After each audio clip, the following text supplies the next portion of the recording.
Hi my dear readers, this is Simona Rich. I accidentally deleted the sound file of some of the chapters of this astrology work, so I need to re-record the whole video. Let's see from where. The next chapter is about the natal chart.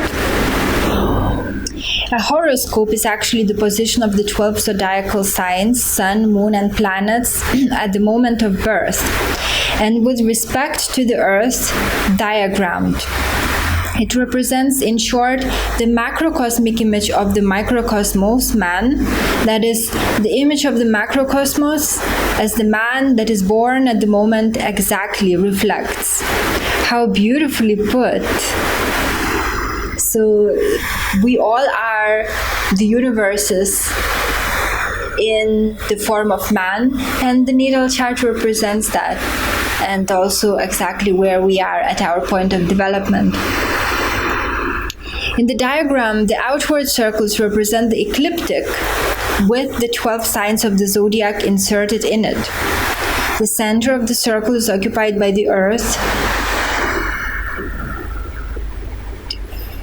respective, or what is that? Let me see. The center of the circle is occupied by the earth, respective by the native for whom the horoscope is cast, I guess.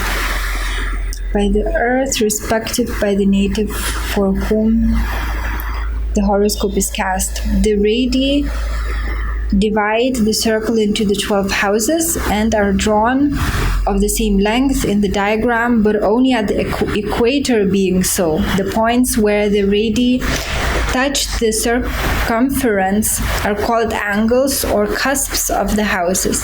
The horizontal thicker line represents the equator, with to the left of it the rising point or ascendant, the east, and to the right the setting point or descendant, the west. The upper half of the circle is for the planets which at birth were above the horizon, the lower half for those which were below the horizon at that moment.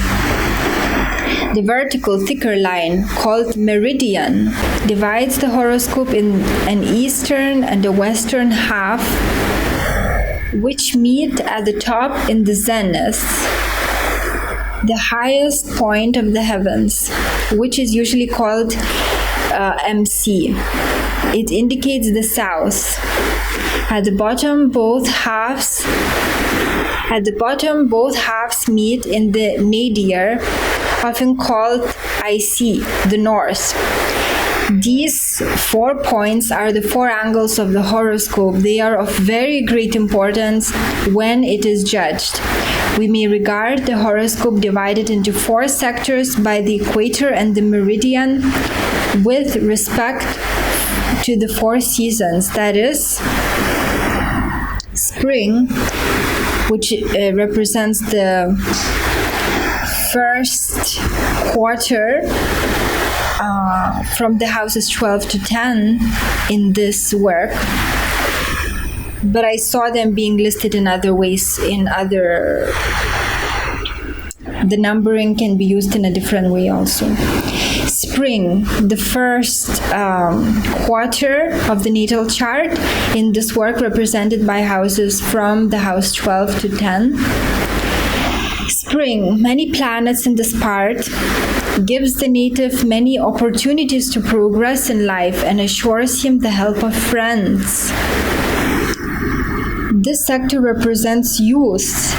That's exactly how some astrologers look at the general life sequence of the person. So they go from the ascendant up to the 12th house, which represents the very early development, then to 11th and 10th. So according especially to all the astrologers, this quarter of the natal chart represents what will happen to us in our young years. Summer is the second quarter of the horoscope from the houses 10 to 7. It represents many planets in the sector indicates much work to be done in the second half of life. This part represents mature age. So if you have many planets there, it means that you will have a lot of work to do in your mature age.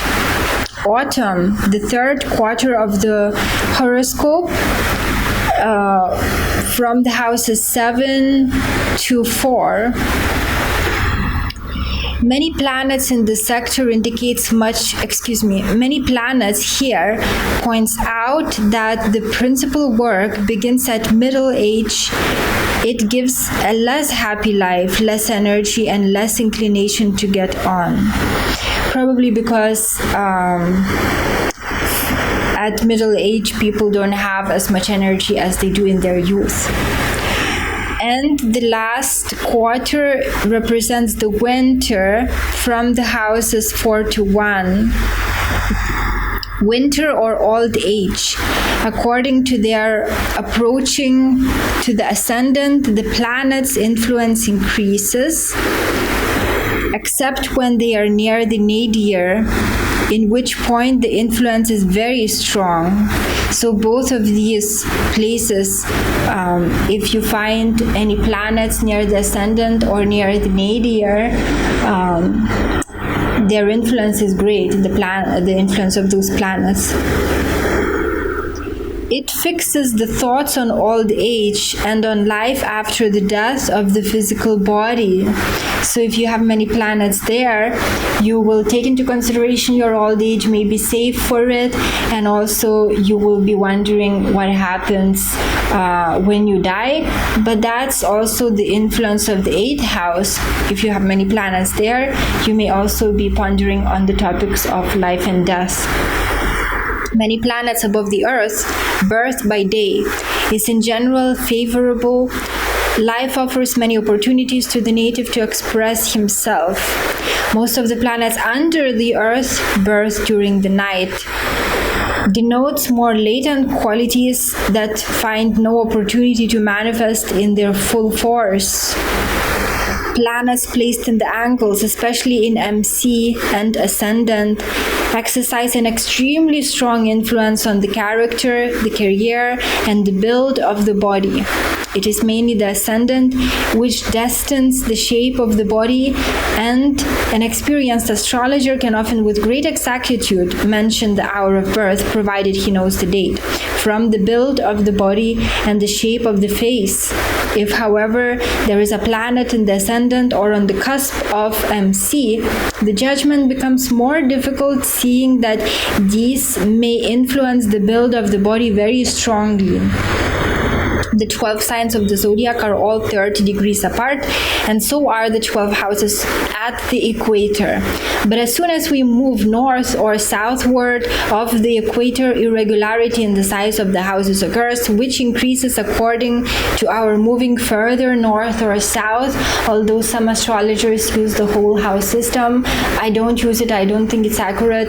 It used to be done in the past because of the lack of the measurement tools that now we have, which we are able then to correctly ascertain the positions of the houses, but in the past these were lacking, so they would use the whole house system, but we don't have to do that anymore. The cause of this, the irregularity of the shape of the houses, is that the signs at a great distance from the equator rise very slanting above the horizon, and therefore it often happens that on the cusps of two succeeding houses we have the same sign. The consequence is, of course, that at another point of the horoscope a sign is left out. At very high latitudes, that is, with horoscopes cast for the north of Norway, it may happen that there is the same sign at the cusps of 4 succeeding houses, while in the next house 3 signs are interseated. This influences, of course, the size of the houses very much indeed, and in the foregoing case, the 4 houses together will occupy about 30 degrees, whereas the house following with the 3 interseated signs will be about 120 degrees. I have a horoscope of a person who was born near the North Cape, from which In the first house, the signs Capricorn, Aquarius, and Pisces have dropped, while on the cusps of the 10th, 11th, 12th, and first house, the sign Sagittarius stands. So 6 signs miss in all. The signs of the zodiac rise on the eastern horizon, so the horoscope turns in the direction indicated by the arrow from east through south to west. The planets move in the opposite direction from east through north to west and from west south to east. It will be understood that the former has its cause in the revolution of the Earth round its own axis, and the latter in the inherent progressing movement of the planets. This must be borne in mind when we insert the planets in the houses.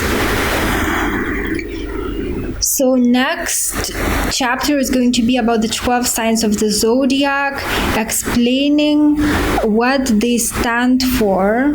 It has a lot of information about how to just understand the signs of the zodiac, each 12, what they stand for, like the element, the ruling planet. Even I think the decanads are mentioned in this chapter. So this is going to be for the next video. Thank you for watching. Have a great day. Take care.